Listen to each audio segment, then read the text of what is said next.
Hi, it's Leslie with Leslie's Cookies and Treats, and today is all about royal icing piping basics. Let's get started.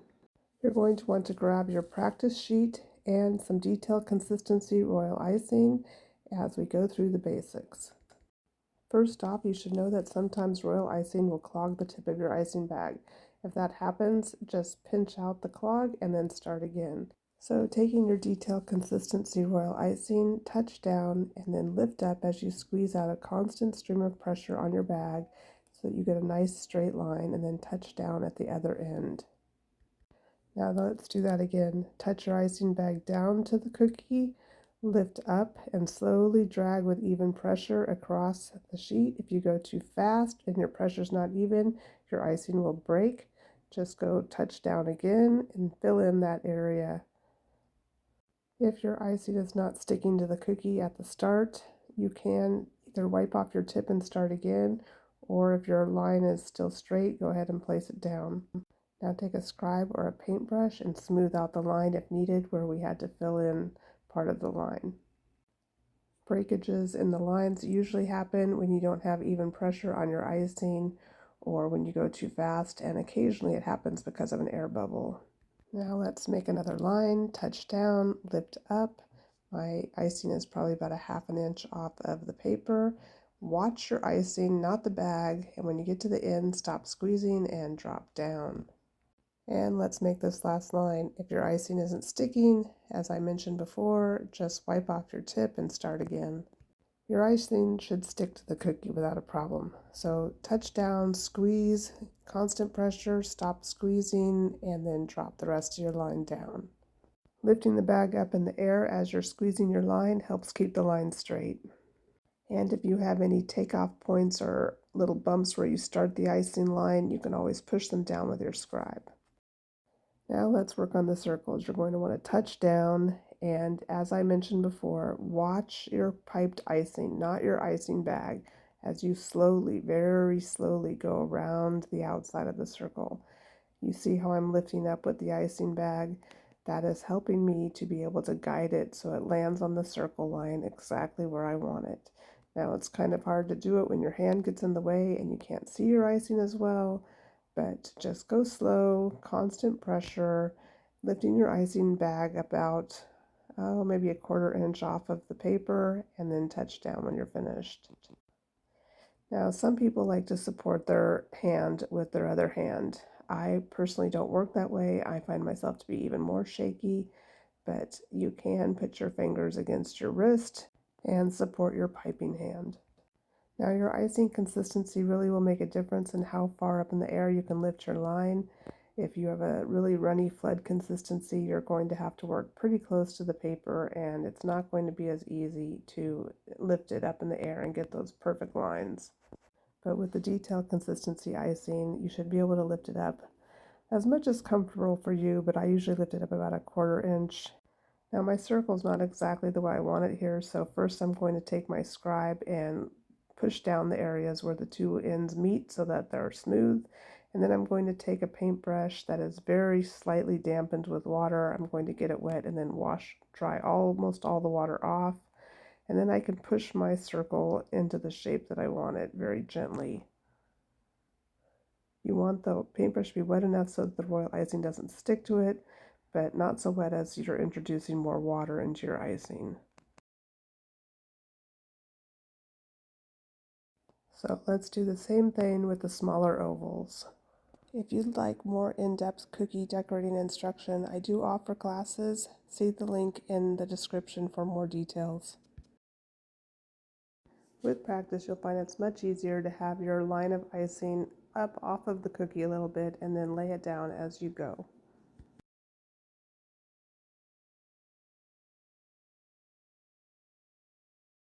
Again, use your scribe to push down any points where the two ends of the line meet, and then use your paintbrush if you want to make your oval more perfect.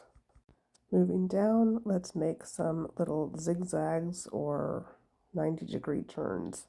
Just like with the lines, you're going to want to touch down, drag your icing to the next corner, touch down, turn the corner, and then touch down and continue on. Now you can stop in between each line and pull your icing bag away, or you can touch down and turn the corner. Go ahead and finish practicing with these little zigzags and the rest of the circles, and then meet me at the dotted line. So short little dotted lines are a little bit harder than you would think because you tend to get a glob of icing at the start and stop of each little line that you will need to settle down with your scribe. So start squeezing out a little bit of icing before you touch down, and then drag it across, not really squeezing too much more so that you don't get a little bump at the takeoff or at the end point. If you do get bumps at the takeoff and end point, just grab your scribe and settle them down.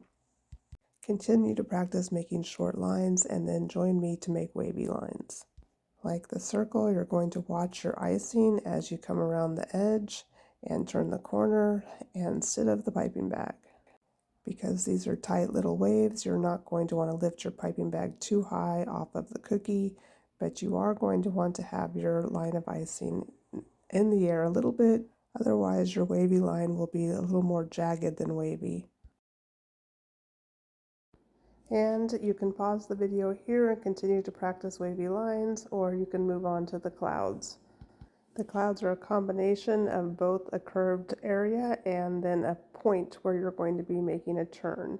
So you're going to want to lift up, have your icing up away from the cookie, make your circle, and then drop down and touch down for the point. You can start again at that point and work the other direction if it's easier for you to see what you're doing and to watch your icing fall, and keep going until the cloud is finished. Like before, if you're not happy with the shape of your cloud, use a scribe to settle down any areas and a slightly dampened paintbrush to move the line to where you want it to go. You can pipe these as one continuous line, or you can pipe them by lifting off at each point and starting again. And I can't stress enough to watch your line of icing, not your piping bag, so that you can lay down your icing exactly where you want it to go. And as you get close to the end of your line, stop squeezing and lay down the rest of your icing. And let's practice this cloud one last time.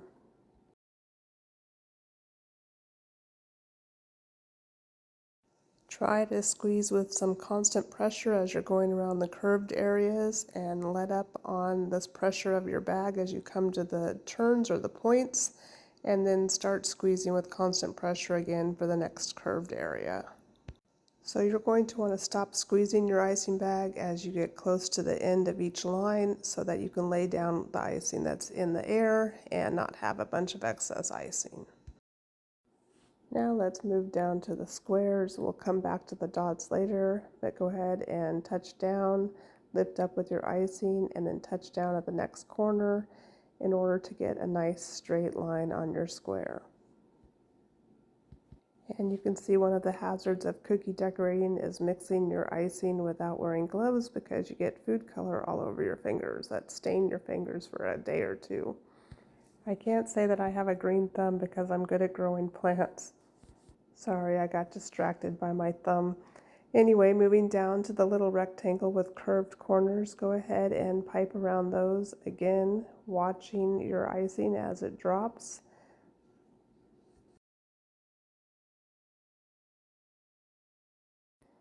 And if you don't do such a super job outlining your rectangle, you know that you can grab your slightly dampened paintbrush and move your line of icing where you need it to go. Now, this is only going to work with detail consistency icing or stiffer. You're not going to be able to move your flat icing using a paintbrush. It's just going to go right back where it was before because of the loose consistency. Let's practice that again. When faced with shapes like this, I usually start in a corner and then slowly work my way around, again lifting the icing bag up away from the design. Because this is a small shape, I'm not going to be lifting the icing very high up off of the paper or the cookie. And that one came out a bit better. Now we're going to outline this last shape. It's got curved edges, it's got sharp points, so you're going to want to touch down at each one of the corners and slowly go around the curved areas.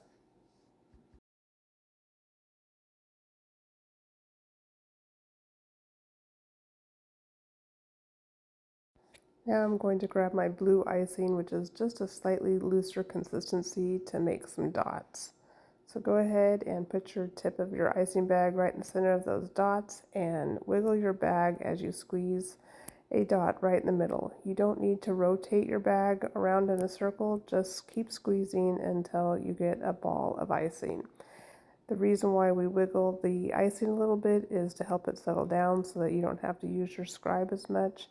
But with 15-second consistency icing, which is a thicker flood, or a detail consistency icing, you're going to need to use a scribe to settle it down. Now let's make some raindrops. You're going to want to make a big ball at the bottom, stop squeezing, and drag it up with the tip of your icing bag. Another way to do this is to just make a ball of icing and grab your scribe or your toothpick and then drag the tip up. The scribe or toothpick is a great tool for getting icing into small, tiny corners, so you're going to want to get used to using the scribe to move icing into small areas. And we're done with the practice sheet. Go ahead and continue to fill out any areas that you skipped and practice as much as you would like. And if you would like, you could take your looser consistency flood icing and fill in each of these areas, the clouds, the circle, the squares, so that you get used to working with your flood icing. Anyway, I hope you found this useful. Thanks for watching. See you next time. Bye.